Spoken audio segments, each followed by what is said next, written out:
Hi, my name is Francisco and today I'm going to talk to you about my thesis project, Measurement Waiting Time Distributions as Probes of Dynamical Many-Body Quantum Phase Transitions. I know that's a bit of a mouthful, but let's break it down starting from the basics.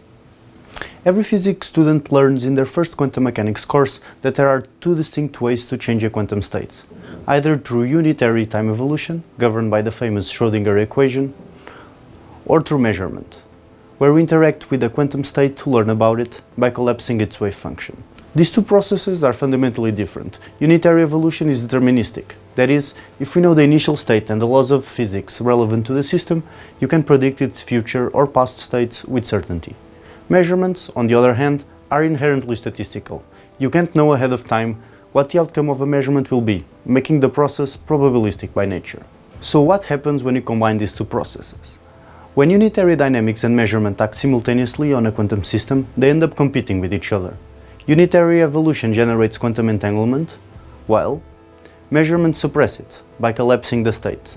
This competition can lead to a special type of phase transition, known as a measurement-induced phase transition. But what makes these measurement phase transitions interesting? In traditional physics, we are used to phase transitions like water freezing into ice or metal becoming magnetized.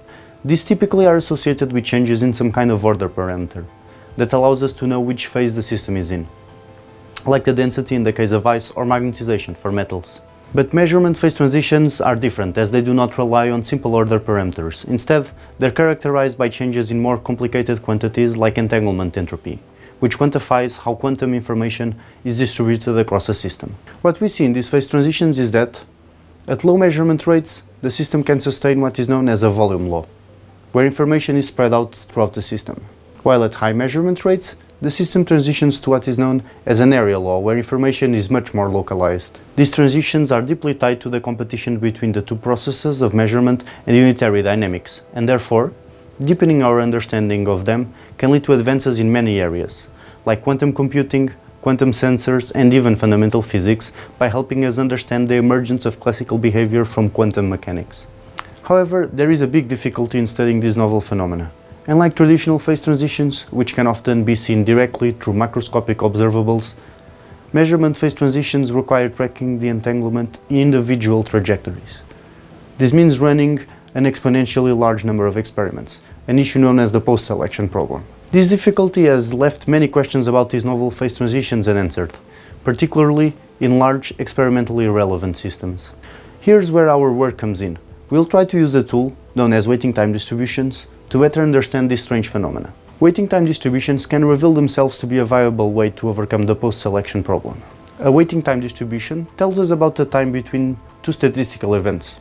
An intuitive example is customers visiting a small coffee shop.